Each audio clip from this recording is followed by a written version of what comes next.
Hello, everybody. Welcome to goVirtualOffice's monthly webinar. We're excited to have Bill Gerber and accountingdepartment.com with us today. And today's topic is, does your accounting data tell a story? So let's kind of move forward. So again, my name is Dirk Shimpach. I am one of the founding partners here at goVirtualOffice. A little bit about goVirtualOffice. We are a long-time NetSuite solution provider, partner of NetSuite, going on almost 17 years.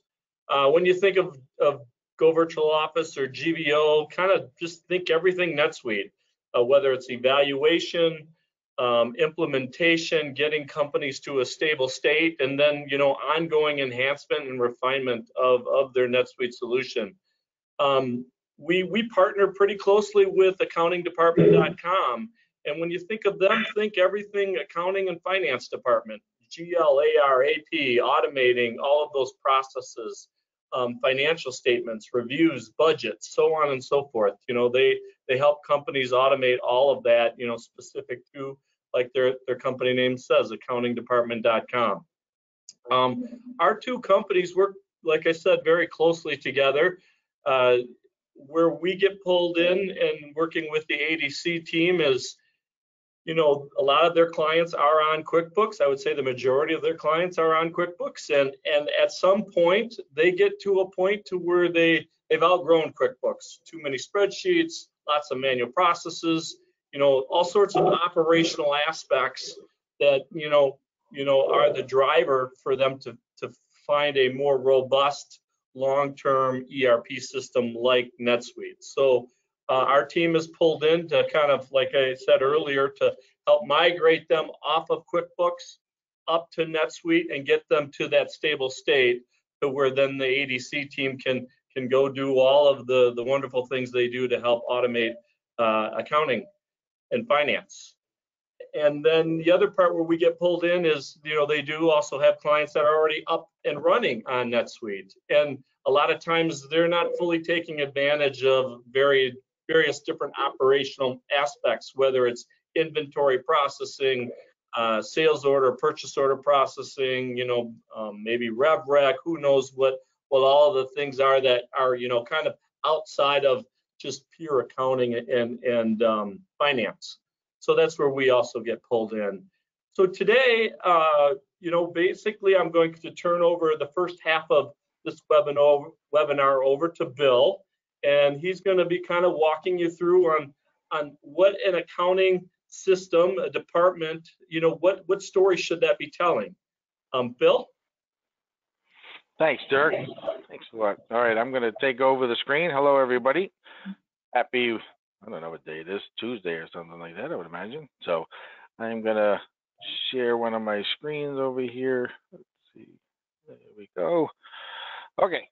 The first thing I just want to make sure we're clarified on, because my whole presentation has to do with me not being a CPA. So make sure that you guys know this. This is not being a CPA. I'm going to take a different angle today with everybody on the phone. I'm going to talk to you pretty much as an entrepreneur, and some of the stuff that we want to make sure that we as entrepreneurs get every single day to be able to run our businesses.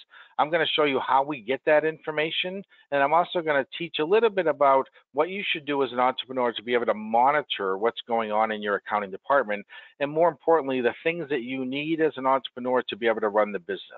I'll tell you my story in a couple minutes, but at the end of the day, the biggest thing I want to talk to you about is your accounting tech stack working for you? Are you getting the information that you need from the technology and the process and the support to be able to pull that off?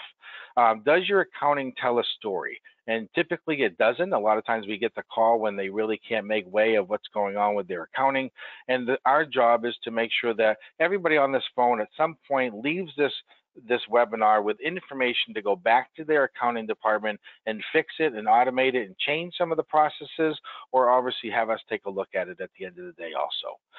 Does your accounting tell a story? So this is just a simple story of something that happened with one of the clients that came to us. COVID caused a major ramp up in their production in their business. This is doesn't matter if you sell a service or a widget or anything, but at the end of the day, the sales department was definitely outselling the production, and it was actually outselling it by about 9 months. And when they came to us, we had to figure out, what did the future look like? Was it easily to be able to predict the future and what's going on? Could they keep selling? Should they stop selling? Should they expand their operations? Should they hire more staff? Should they purchase a larger facility? All in all, to make sure that where their investment is going to go is going to help them scale their business and get production down to 2 months. They actually wanted to go from 9 months down to 2 months, and they wanted to figure out a way to do that. Accounting tells you that whole entire story. And at the end of the day, their accounting wasn't telling them a story at all. All of their information was right. It was right, but it was all telling about what happened previously. As most of us know, the financials come late. It's what happened last month and all that type of stuff. What we want to do is talk to you about what's going on in the future. How do you figure out what's going on in the future, and how do you get numbers to be able to do that? We actually took this client and we worked with them extensively, and we actually created dashboards to be able to make sure that every single one of their 75 machines was listed inside of a dashboard with the production runs for all of them. They had 3 shifts going, and at the end of the day, we were able to tell them when things were going to be delivered based on the orders that were coming in. And at the end of the day, we were able to increase their building size. They had to add some more machineries. They had the whole entire cost to figure it all out. And at the end of the day, their production got down from 9 months down to actually a little less than 2 months on all the machines. But the clear thing is, they had a dashboard now to be able to see where each machine was running and how efficiently it was running all the time. These are the problems that come to us all the time. These are the problems that we're trying to solve for entrepreneurs all the time. And our job is to make sure that the accounting is done right, it's automated, and it has the right people and the right process and the right technology. Some of the reasons I want to talk to you about these 3 things are very important. So as an entrepreneur, we all have trouble hiring accounting staff, and I'll talk to you a little bit about that. We've all had constant turnover all the time. Some of the accounting is more complex than your staff is actually capable of handling. You look at your numbers, because most entrepreneurs can look at their numbers on a napkin and kind of see from the financials that something's just not right. And it's not telling the story in an easy enough way for us to make decisions to be able to grow and scale or borrow or fly or whatever we want to do. The other thing is the process. A lot of people come to us all the time and they have 3, 4, 5, 6 people in their accounting department, and they're not exactly sure how they got to that level. And at some point of the business, someone says, is there a better way to pull this off? I mean, obviously our business is set up to be able to do that, but to be able to take the accounting departments down from 6 people down to 2 people, down to 1 person, or whatever it is, just leveraging some of the technology that's latest and greatest out there that's working with NetSuite all the time. One of the things that I always want to talk to entrepreneurs about is here's the end of the day. At the end of the day, we all know how to sell something, and we all know how to make a service, deliver a service, or create and deliver a widget. At the end of the day, if you want to scale, you need to know how to account for all of it. And the goal is to make these 3 things work together so the business can fly, and you never get in trouble at all, and you always know where you are. One of the biggest things I like to, what's that? I'm not sure if you're on your website, if that's where you were looking to go. Oh, no. Sorry about that. Why is that not showing up? You see that screen? I'm seeing the PDF still. Yeah. No, this is where I wanted to be. Yeah. Okay. So, okay. So with the people and the process and the technology to make sure that you have everything you need to be able to scale the business, and accounting starts running the business by the numbers, which is the most important thing as your business starts to scale and fly. One of the biggest things I like to talk to entrepreneurs about is always about who I am and where I come from. So I have a very simple background. As you know, I'm not a CPA. I'm not an accountant. I'm an entrepreneur, just like everybody hopefully on this phone.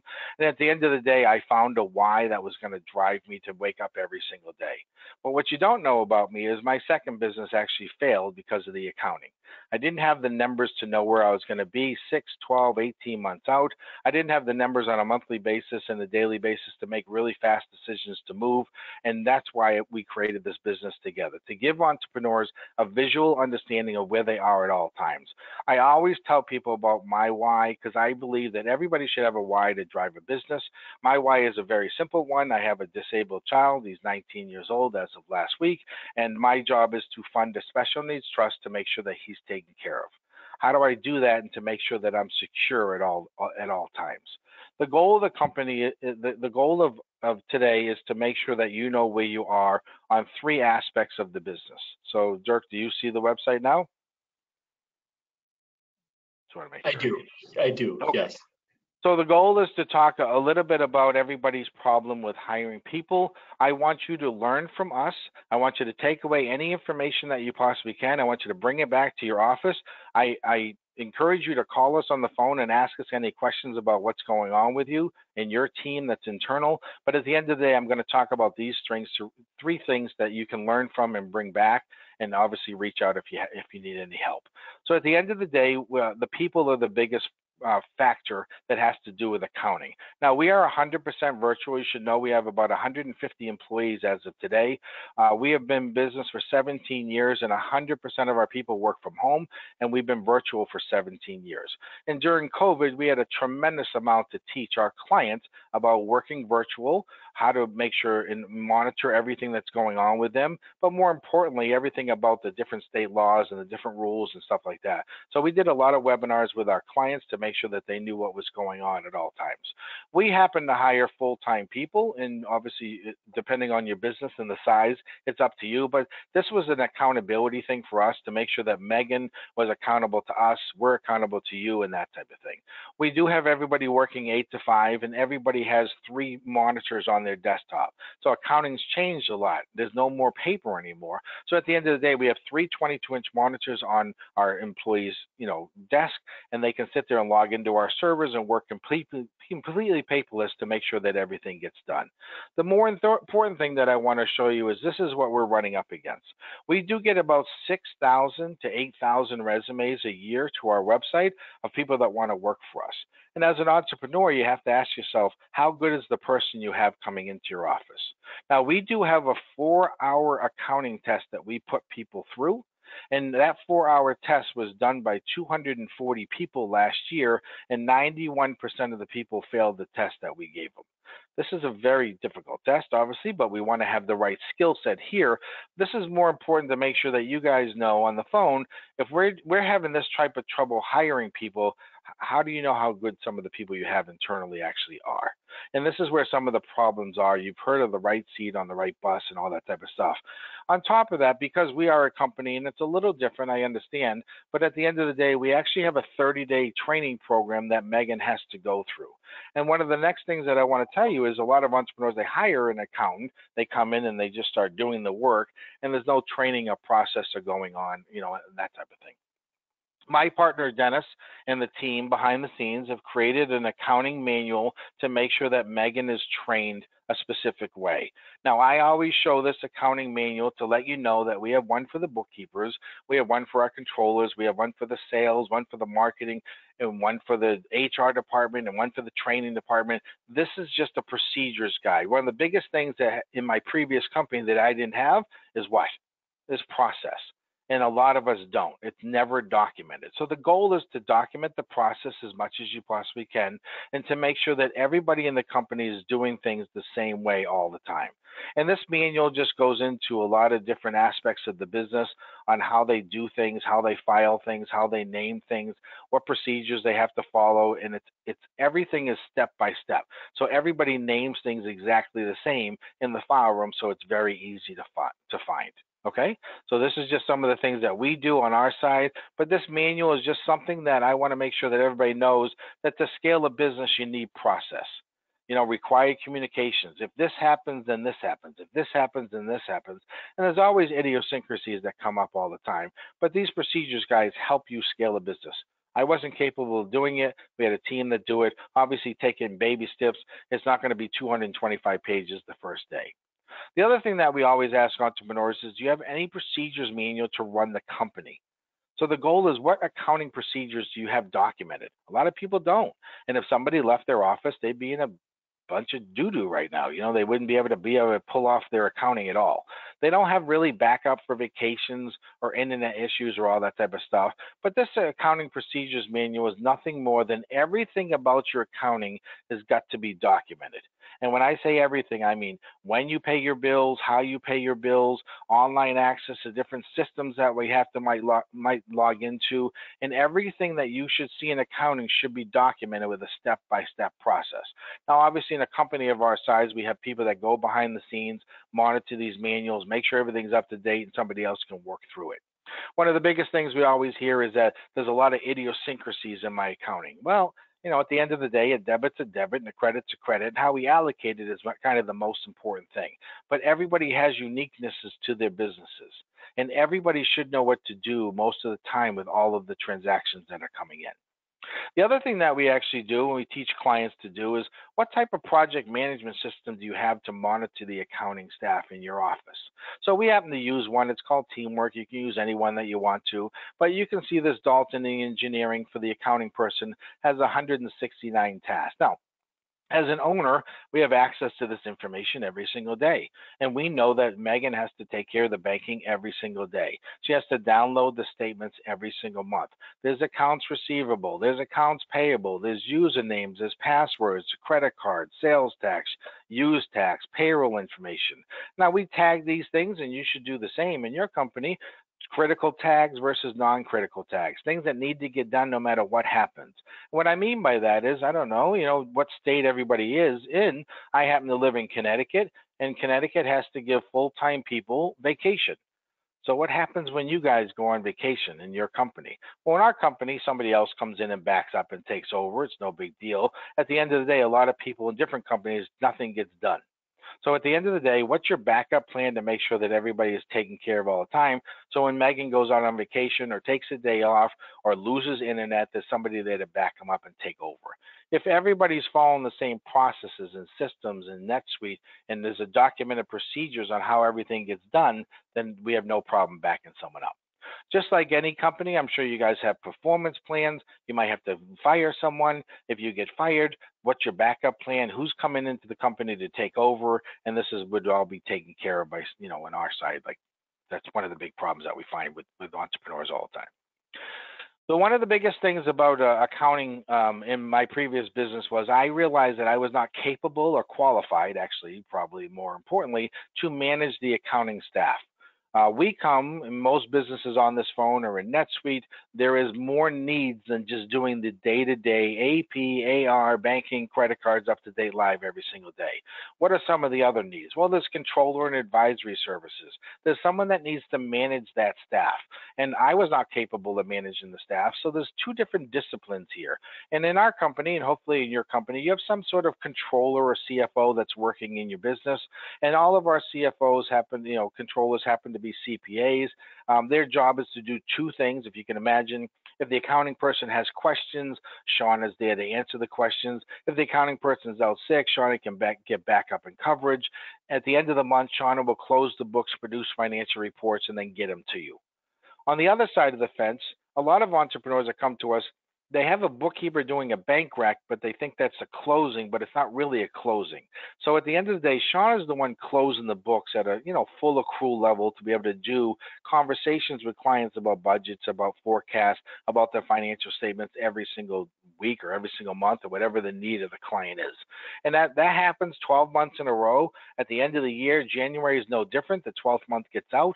The 1099s are out the door, and your taxes will never be late, obviously, if there's a schedule of process and work that has to get done all the time. So the accounting department, comes to you with a team. You should have a team on your side. There should be different disciplines. Obviously, our controllers, the whole entire 9 yards, we know what the controllers need to do.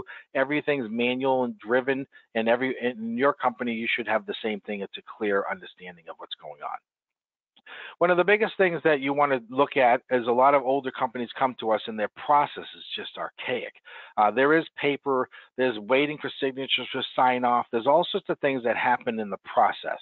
Our goal in any company that comes into this space with accounting wants to come in and automate as much as we possibly can.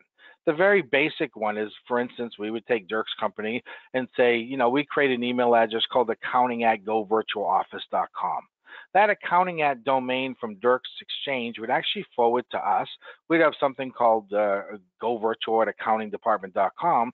But the key is to get every single vendor sending everything to us electronically.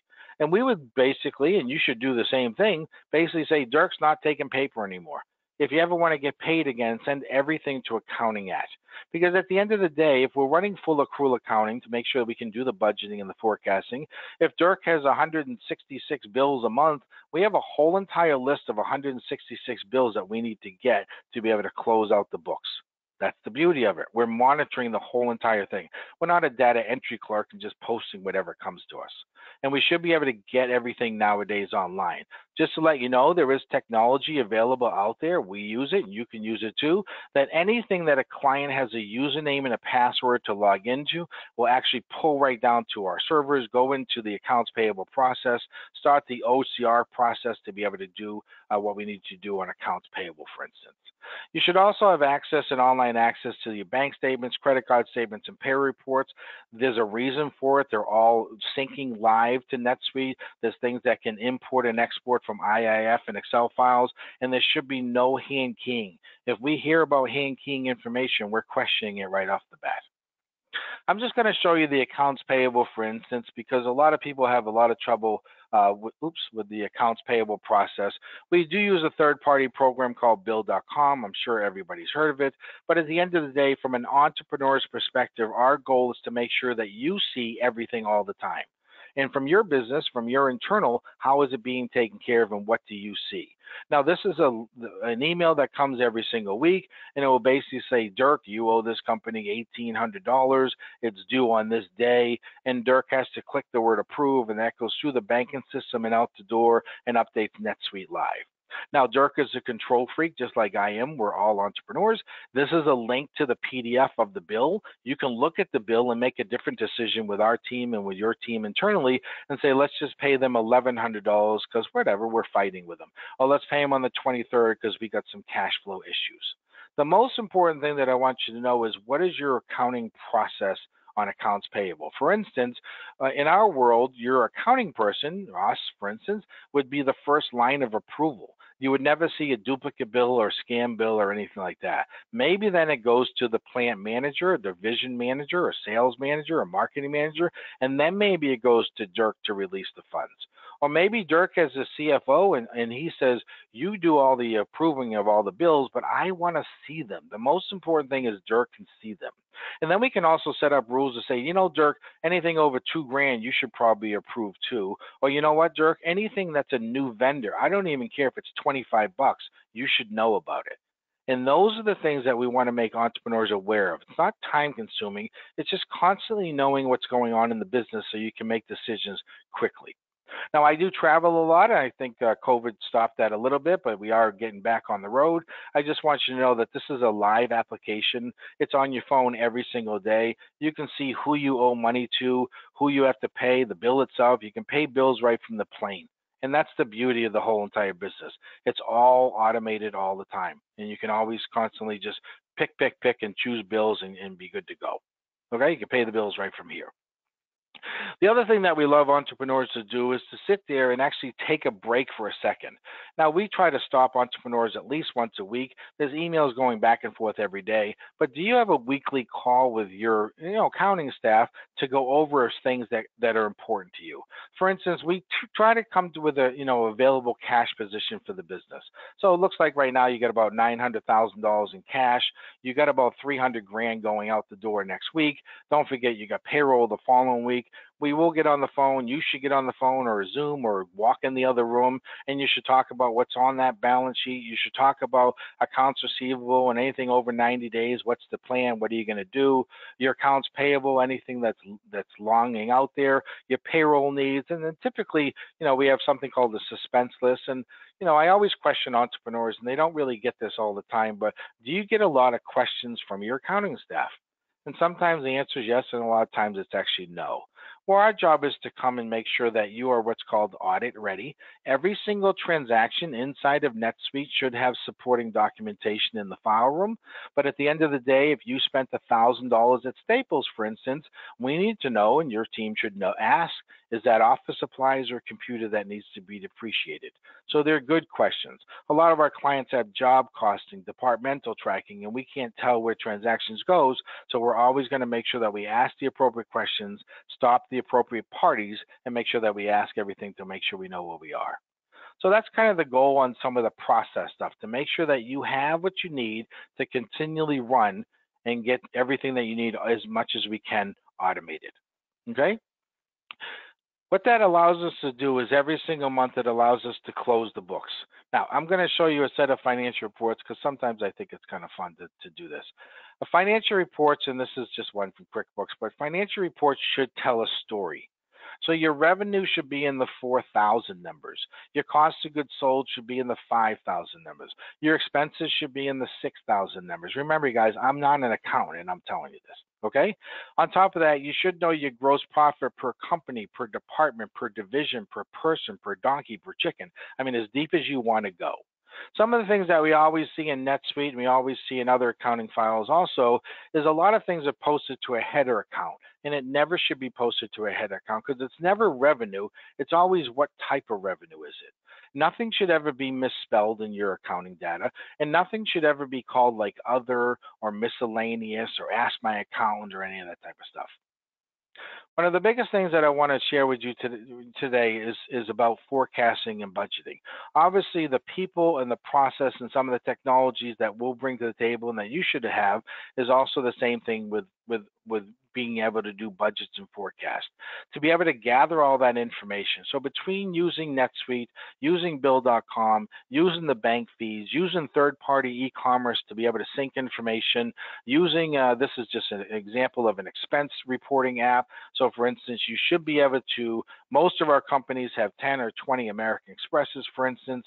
You should be able to download your American Expresses we do it every single Thursday at our company, and you should be able to say, Dirk, these are your 15 transactions. Steve, these are your 20. Bobby, these are your 30.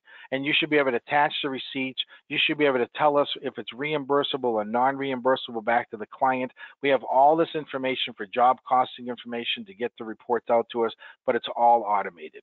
Literally there's a lot of different programs out there. This is just one of them, but understanding it's not about reimbursing personal expenses. It's more about company expenses on company credit cards to make sure we're gathering all the information that we need at all times. When you have all that information, one of the biggest things that we want to do, and I'm going to show you old school versus new school. So we've been in business for 17 years. We used to do things a lot differently, right? So at the end of the day, I remember every single, one of the biggest problems I had in my previous business is no one ever put me on a budget. So I never knew what I was spending, and I was always overspending. So there was never a budget involved. And then I could never figure out where we were going to be 12 or 24 months out, and it used to drive me crazy all the time. So just to let you know, typical companies come every single November and they do a budget. And I would sit there and say to my marketing director, Andrea, here's $1 million. Tell me what month you're going to spend every single penny. I would go to the salespeople and say, we're going to do 50 trade shows this year, right? We're going to be on the road a lot. We're going to do 13 of them in September. We're going to do 0 of them in August. We're going to pay for them in January. We're going to book the flights in June to take advantage of discounts. And you can kind of see all that accrual accounting that's going on. That tells us our estimated sales for the year. That tells me how many people that we need to hire every single month. And that tells me my net and my gross profit for the year before the year even started. This is very, very, very powerful. It's very difficult to fail if you have this information in front of you. One of the most important things that we would talk to entrepreneurs is, and our controllers, and hopefully yours is too, is to sit there before the year started and say, Dirk, what do you want this number to say? On top of the money that you draft out, I don't care, 2, 3, 4, 500 grand, what do you want this number to say also? And he might say, I want this to say $500,000. Well, that's great. So now we have a plan to work with. So now what we do is we have January's actuals, we have February's actuals. In March, we didn't do too good. We didn't sell as much as we want, or COVID hit, or something changed in the world of accounting. And then we have to reforecast out the rest of the year. And this is really key to make sure that you understand, what do we need? I can't hire 2 people in April. I can only hire 1. I can't hire the next person. I can't buy a new machine at this point. So this allows you to constantly stick to what your goal was to make sure that you have what you need at all times. Now, this is a lot of accounting, and this is not what I get involved in. But I will tell you, we have to track what? Accounts receivable. You have to track your cost of goods sold. You have to track your payroll. You have to track, 150 people that we have here, every single month somebody's getting a pay raise. Well, that changes your payroll taxes. That changes your benefits, your credit cards, your loans, your leases, all this crazy stuff that accountants are doing every single day to make sure that you know what that number is and what your budget to actual is going forward every month. You can do this for a year out, 2 years out, 3 years out. You can do it by department. So this is one of the goals that you should have in front of your face, so you always know where you're standing. This is not accounting to do a tax return, everybody on the phone. This is accounting to run your business, and there's a big difference in that statement. Hopefully everybody understands that. Nowadays, this is actually gone. We don't have to use an Excel sheet anymore. We actually have dashboards that we can use. We use one, and there's a lot of them out there on the market, but you can definitely look up this one and use it if you want to. But there's different dashboards that allow you to tell different things. And as entrepreneurs, we really like graphs and charts and all that type of stuff. But at the end of the day, we want to make sure that in front of your face every single day is everything that you need to see to run the business. And these graphs and charts are completely customized to your needs, financial ratios, key margins that we have to, OPEX that we have to look at. All the stuff is, I don't know all the answers either, but every single week or month I get on the phone with our accountant and we sit there and we go through all this type of stuff. He happens to be my business partner, so it's a little easier. But we also are able to do this by department. Everybody has departments or locations, and we can start running different dashboards in NetSuite, or if we can't do it in NetSuite, we use a third-party dashboard, and then we can do forecast against actuals, and we can start doing what if scenarios. Everybody comes to us all the time. What if we add more people? What if we do this? What if we do that? And this is able to let us change it on the fly and give you what if scenarios all the time. It pulls employee counts, head counts, gross margin per employee, margins per people, OPEX, everything about your employees. We can pull out information. You can see 24 people that are going right now. Listen, having the right people, having the right process, having the right accountability over your staff will give you the right numbers to populate a dashboard. A dashboard is completely useless if your accounting is wrong. Hopefully, I don't have to say that again. Once we do that, it allows us to change the game. It allows us to sit there and say, I'll just go down to staffing, for instance, sit there and say, listen, we need to add 6 more staff than we thought. Well, what positions are they in? What's their payroll numbers? And we can add the staff, and that changes all the dashboards of what we're going to do. We have different drivers. Drivers are based on that conversation I had earlier. How many more machines do we need to be able to get the count back to 2 months instead of being 9 months out of production? And we can do all sorts of assumptions. If you bring in $1.5 million this month instead of $1 million, what's that going to do to change the path of what you're shooting for? At any time, you should know all this information. On top of that, your financial statements should be available to you at all times. I mean, they're literally sitting right here, and you should have access to everything that you need all the time. So between taking care of the people, one of the biggest problems entrepreneurs have and why they call us all the time is because there's constant turnover. They don't have the staff that can get them the information that they need. The financials are late, or there's excuses. The taxes are late, or there are excuses. Whatever the situation is, that's a staffing issue. Other people call because their business became more complex. They have an office in the UK, and there's foreign currency conversions now. They might have to have inventory in 6 states instead of 1. There's perpetual inventory. There's job costing. There's 5 entities, and you need to do funds between all the entities. All that complexity can be taken care of, but at the end of the day, what's my goal? It should be the same as your goal. Where are we going to be at the end of this year? Where are we going to be every single month? What do we need to alter and change to make that happen? And just like you, I'm running a business. I have a million things going on. You need to call me in when it's important. We get on the phone every single week. We have our call. We make decisions every single month to review the financials. It's clockwork, and that's the way it should be. And the process is really about accountability, everybody. Everybody on the phone should know what everybody is accountable for in every single business.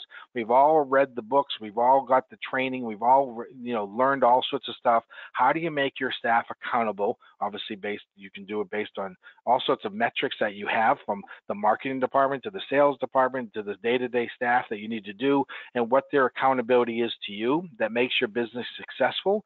What does everybody need to do to make sure you hit your number is actually the end of the day.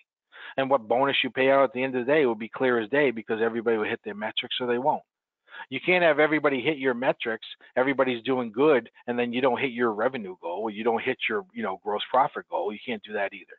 And then technology there's living, breathing technology in every single industry. It's changing all the time. This just happens to be the accounting one.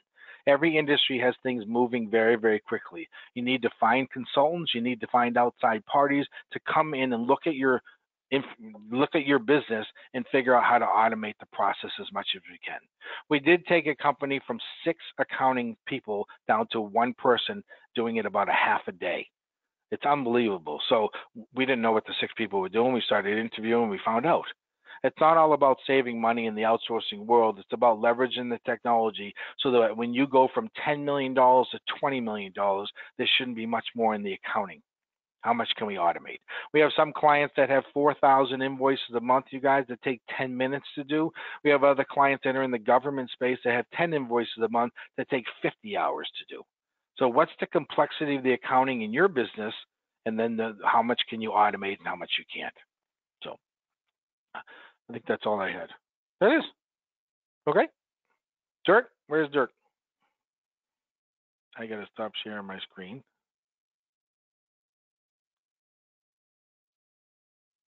I can't hear you, Dirk, if you're talking. Thanks, Bill. That was very good and very informative. Definitely tell a story of how accounting and can help you out with almost everything. You talked about the budgeting, talked about process and technology and people. So really appreciate that. So let me go back and I'll show my screen. So how do we get there? Like I kind of initially said, a lot of accountingdepartment.com's clients are on QuickBooks, have outgrown QuickBooks, or they may even be on NetSuite, but still only using the financial aspects. So, how do you get from QuickBooks into NetSuite? How do you get to that, what we call a stable state? And then once you're at that stable state, then again, either your accounting department can start working on these processes and leveraging a bill.com or different technologies, or utilizing accountingdepartment.com. But first you need to get to a stable state. So let's talk about how best practices on how to get there. So it really starts out with an evaluation phase. You kind of need to look internally on doing a self-assessment of all these same things, right? People, process, and technology. You want to do that self-assessment and see where those things are at internally. You probably, most companies that we run into are pretty self-aware. Like they don't have efficient systems, poor processes. It's hard to get all of this robust reporting and dashboards that Bill was talking about. They can't make timely, accurate decisions. And normally a lot of this is driving them to a new ERP to kind of move from a QuickBooks or other legacy system up to something like NetSuite. So it really starts with that self-assessment. From there, there's a whole process that what we typically take companies through. And again, these are just kind of best practices. So let's talk about them. So again, different things to look at internally, like, do you have too many spreadsheets? How much time are you spending, entering data from one system to another, like lots of dual entry? can you easily run reports, or do you put a request in and then 2 or 3 days later you finally get that spreadsheet or that report, and it's closed, but it didn't totally give me the information I need. You know, again, lots of separate systems. Is there like one thing for your e-commerce, and then I've been using QuickBooks for my financials, but my billing is happening over here, or my inventory is over there? Again, lots of different systems. You'll see here this kind of icon on the bottom, what we call the kind of the hairball. And typically, it's either manual or integration work or whatever. So I'm sure most of you, if you've gone through an implementation, you've had this before. If not, this probably seems very familiar. So once you're there, then what we typically do is we kind of first start out with just a business discussion. And we kind of start out with your different swim lanes. Whether it's a product-based business or a service-based business, let's talk about your financials. Where are they at today? Where do you want to be? Like, do you have timely financial reports? Are you getting them on the 3rd or the 5th day of the month? Or is it like the 10th or the 20th? Or are they a month later? Are you able to easily do consolidations or not? Do you have multi-currency issues or different things? Or maybe around like sales and order processing, do you have accurate visibility into what's on hand or what's available? Can you easily create a drop ship order? All of those things we kind of walk through. Where are you at today and where do you want to be? And again, you can do this same self-assessment on your own as well. And typically, if you're more on in this particular chart, if you're more on the best in class or transformative, you may be in a pretty good spot. But if you have a lot of dots on the left-hand side, that may be an indicator that, I should probably be looking at a new ERP or a new solution to help solve some of these problems, to improve, processes and technology and make things easier for your team members. The next step that we go through is what we get very detailed. So, we'll take, for instance, the order to cash process, and how do you ship? How do orders come in? Do they come in via e-commerce? Do they come in from Amazon? Do people hand enter a lot of orders? Are they coming in via EDI?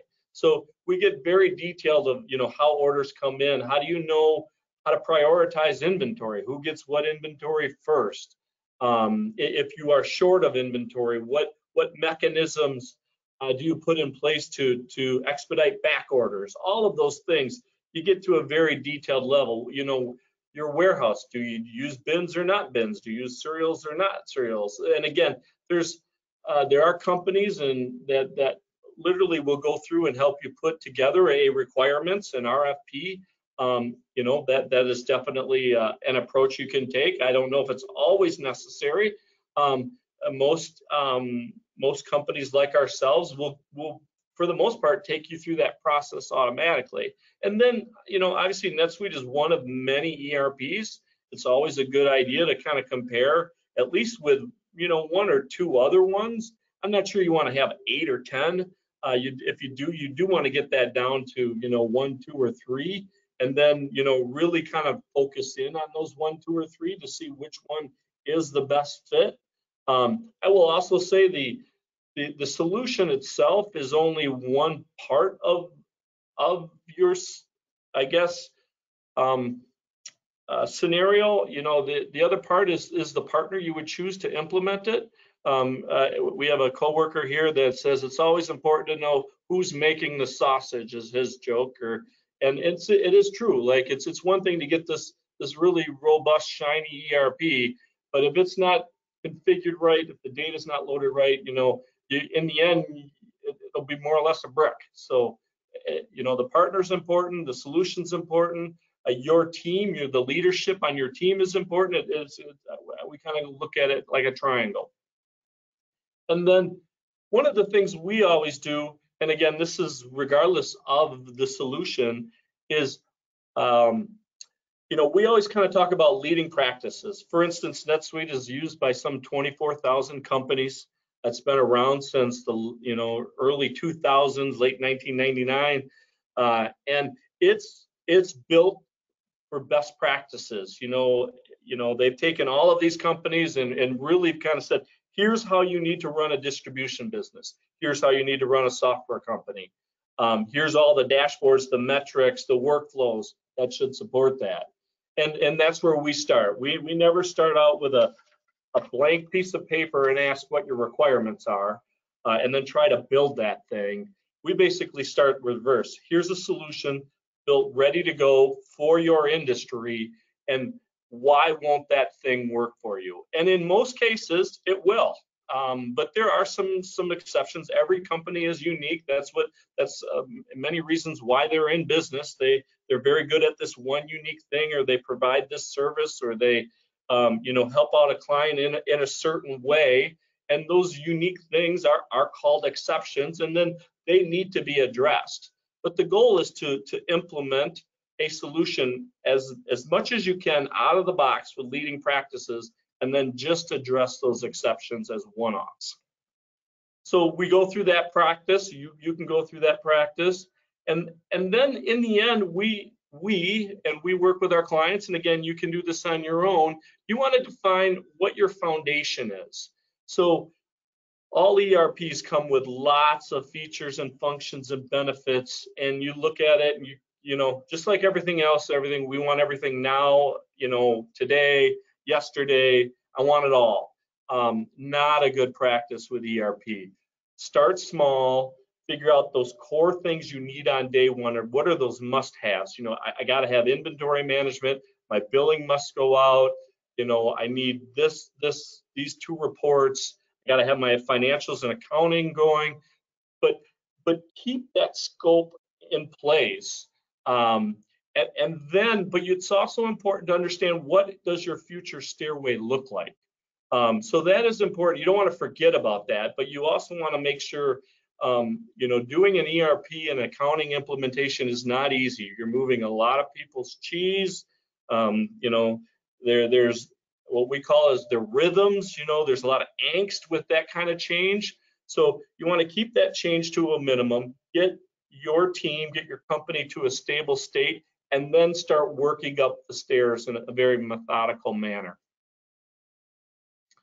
So this is a given client of ours, very much kind of that same scenario. They had a homegrown e-commerce site. They were using Dynamics GP for some of their financials. Some of their inventory was also in a homegrown. An outside firm actually did the accounting in QuickBooks. So again, lots of different scenarios, lots of manual work, so on and so forth. So our team came in, assessed their needs, defined what would be in that foundation, put together a detailed project plan, all of which you will want to have. You want to assign roles and responsibilities, key milestones, and then start to move forward with that project. So what are the key elements for a successful implementation? Executive sponsorship. I can't say it enough, but having the leadership in your organization be behind this. This is going to make a big difference in the future of our company, and we all as a team need to lean in and make this successful. You want to make sure you pick some what we call SMEs or champions. So that typically would be an individual or two, someone that really kind of high level understands all of what's going on in the company. They're really good with technology. Ideally it's like a business analyst. Maybe it is someone from the financial or accounting team, because they typically see it all, but you want someone who really can lean in and help guide your consultant, to make sure things, because they're kind of between your consultant and the user. So a very important role. Your data, I'll talk about that here in a second, but your data is the most riskiest portion of this whole thing. So you want to make sure your data is clean and organized and correct. And then again, I already talked about starting small, with that foundation phase. Definitely keep a tight management of scope, and which again, I'd like to have that one thing, or try to avoid pulling too many things in. Definitely capture them for future stairway, but the more you pull stuff in, the more timeline gets extended, the more costs go up, and it adds risk to the project as a whole. So again, keep your scopes, very focused, and then involve the end users. Those end users, right? They have key knowledge, input, day-to-day activities. So definitely bring them in on, in the process a lot.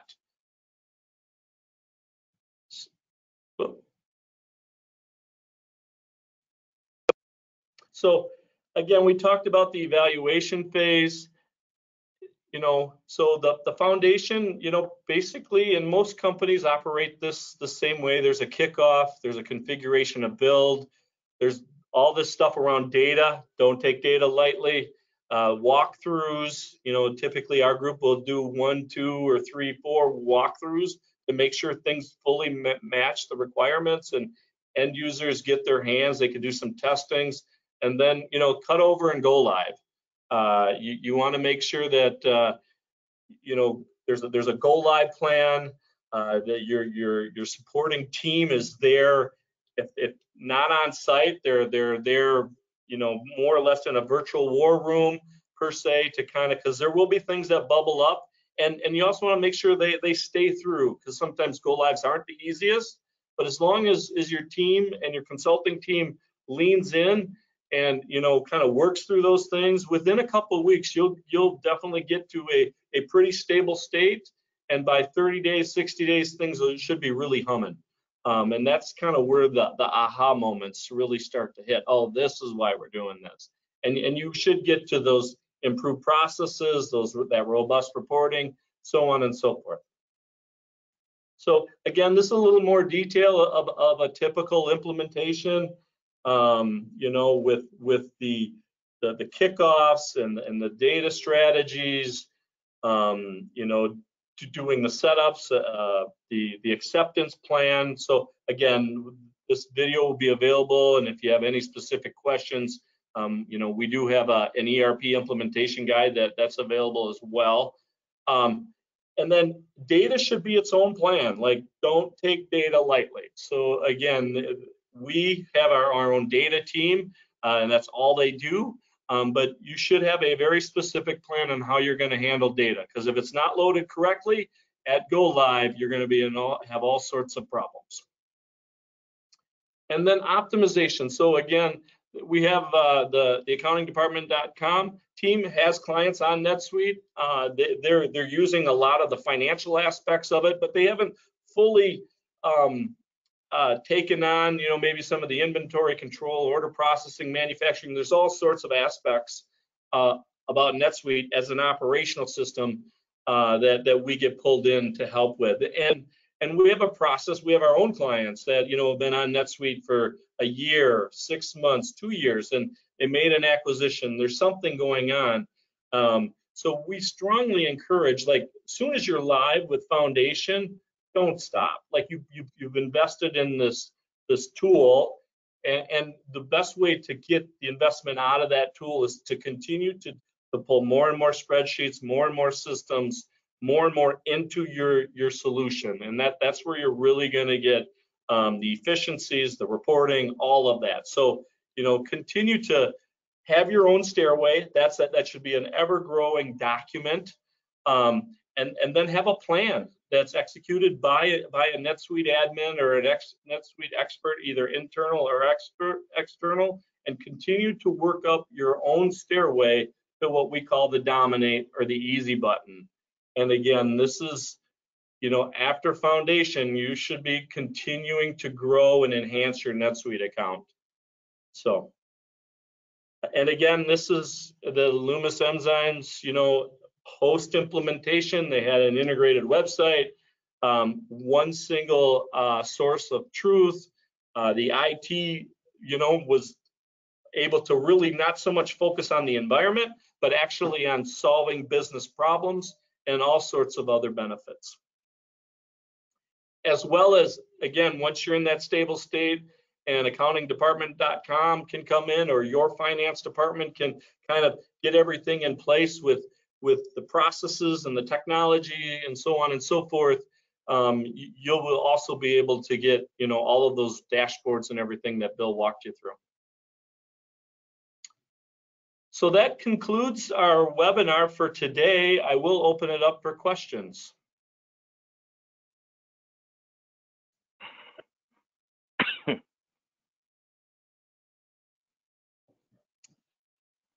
So Bill, I do have one here that came through.